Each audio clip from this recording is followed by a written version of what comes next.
성장은 그냥 때 되면 저절로 되는 걸로 생각을 하시는데요.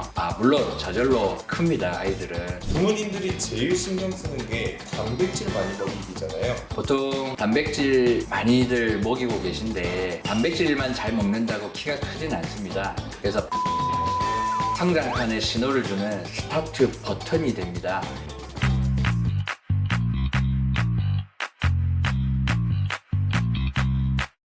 네, 안녕하세요. 안녕하세요. 원장님, 이번에 주제는 어떤 거냐면 성장 진료를 하다 보면 부모님들이 제일 많이 하시는 말이 뭐예요?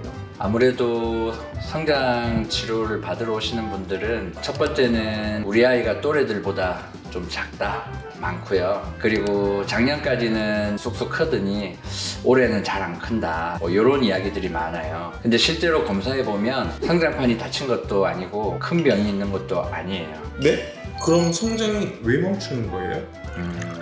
부모님들은 대부분 성장은 그냥 때 되면 저절로 되는 걸로 생각을 하시는데요. 물론 저절로 큽니다, 아이들은. 근데 키가 크게 되는, 저절로 크는 환경을 만들어주는 크는 루틴이라는 게 있습니다. 대부분은 이 크는 루틴을 놓치게 되면서 아이들이 잘 성장을 하지 않게 됩니다. 그래서 오늘은 병원에 오는 성장 정체 아이들한테서 공통적으로 보이는 생활 습관 패턴을 한번 이야기해 보도록 하겠습니다.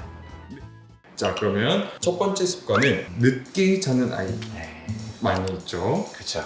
요즘 초등학생, 중학생들도 새벽까지 공부를 한다거나 유튜브를 본다는데요. 맞아요. 그런데 성장 호르몬은 이 숙면에 들어간 지 1시간에서 2시간 사이에 활발하게 분비가 되거든요. 근데 그 성장 호르몬이 왕성하게 나오는 시간도 한 저녁 10시에서 새벽 2시 정도까지, 그 시간대에 주무시는 게 가장 중요해요. 같은 8시간을 자더라도 시간대가 다르면 결과가 달라진다는 말이 이런 거예요. 예. 정확합니다. 성장은 얼마나 자느냐보다 언제 자느냐가 더 중요해요. 그래서 밤 10시 전후 지침하는 것은 성장판에 신호를 주는 스타트 버튼이 됩니다. 그래서 이 버튼을 좀 잘 눌러주는 습관을 기르는 것이 매우 중요하겠습니다. 그러면 이번엔 두 번째 습관을 보도록 하겠습니다. 네. 불균형한 식사 루틴. 부모님들이 제일 신경 쓰는 게 단백질 많이 먹이기잖아요. 보통 단백질 많이들 먹이고 계신데 단백질만 잘 먹는다고 키가 크진 않습니다. 성장은 몸의 구성 물질인 단백질뿐만 아니라 에너지원이 되는 탄수화물이나 지방, 그리고 대사에 꼭 필요한 미네랄이나 비타민 등의 균형이 잘 맞아야 됩니다. 단백질은 재료고 탄수화물과 지방은 연료로 보시면 돼요. 우리가 쌀로 밥을 만든다고 하면 쌀은 재료가 되지만 화력이 없다 그러면 이 밥을 만들 수가 없죠. 이 화력에 해당하는 게 탄수화물과 지방으로 생각하시면 되는데, 이렇게 좀 균형 있게 드시는 게 좋습니다. 그럼 결국 잘 먹는 게 아니라 균형 있게 먹는 게 중요하네요. 그럼요. 물론 균형 있게 먹는 건 매우 중요합니다. 여러 가지 요소들이 부족함이 없어야 골고루 잘 대사가 이루어지면서 성장을 하게 되고요. 다만 식사량이 되게 적은 아이들은 잘 먹는 게 더 우선이 될 수도 있으시니, 일단 식사량이 되게 적은 친구들은 우선 잘 먹는 것부터 조금씩 해내고 그 이후에 골고루 먹는 것까지 챙겨주시면 더욱 좋겠습니다. 이번에는 세 번째 습관입니다. 운동 부족, 스트레스 과다. 요즘 아이들 진짜 많이 바쁘잖아요. 그렇죠. 학원이며 숙제며 코딩, 피아노, 하루가 꽉 차 있어요. 전부다 먹는 것 같아요.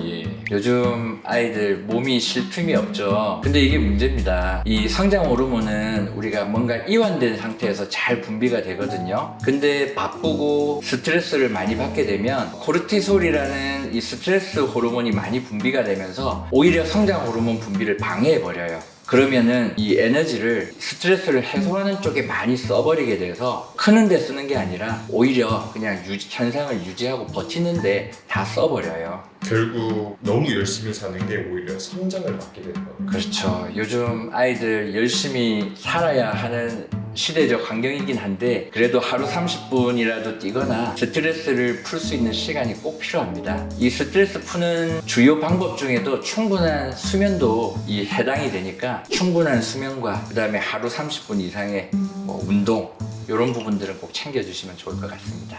네, 이번에 네 번째 습관입니다. 이제 피로 신호를 무시하는 부모님. 요즘 애가 피곤해요, 밥맛이 없어요, 집중이 안 돼요. 이런 말도 엄청 잘 들으시죠? 그죠. 저희가 아이가 오면 대부분은 피곤함은 거의 다 가지고 있는 것 같아요. 그러다 보니까 학교 가면 공부에 집중도 안 돼, 수업 시간에 잠을 자, 집에 오면 다시 또 피곤해, 하지만 할 것 많아. 이게 계속 악순환이 계속되는 거죠. 근데 이런 피로가 누구나 주변에 요즘 대다수다 보니까 누구나 겪는 사춘기나 뭐 공부 피로 정도로 생각하시는데 이걸 무시하시면 안 돼요. 이거는 몸이 성장의 에너지가 고갈됐다는 신호를 자꾸 피로감으로 보내주는 거라서 이런 신호가 잦다면 그냥 넘기지 말고 한번 점검해 볼 필요가 있으세요. 그럼 성장판은 멀쩡한데 몸이 스스로 성장 오프 버튼을 눌러버리는 거네요.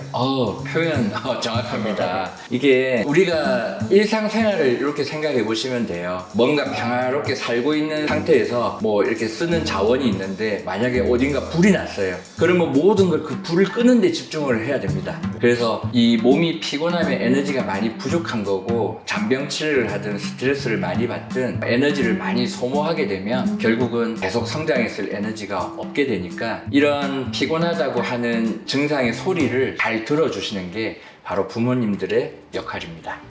오늘 이야기 들으니까 결국 성장 정체는 성장판보다 생활 패턴 문제네요. 그렇죠. 성장판 자체가 문제가 있어서 오는 친구들은 생각보다 많지 않아요. 그래서 오늘 말씀드린 것처럼 늦게 자는 거, 불균형한 식사, 운동 부족과 스트레스 이러한 세 가지만 바꿔도 성장 곡선이 다시 살아나는 아이들이 많습니다. 특별한 보약보다는 이러한 루틴을 잘 챙기는 게 매우 중요합니다. 아이의 키보다 중요한 건 아이의 루틴이니 오늘부터 성장판보다는 습관판을 한번 챙겨보시는 게 어떨까 싶습니다. 오늘 영상 보시면서 이건 우리 아이 이야기다 싶은 습관이 있으셨나요? 댓글로 남겨주시면 좋을 것 같습니다. 그리고 이번 영상도 도움이 되셨다면 좋아요와 구독 꼭 부탁드립니다. 감사합니다.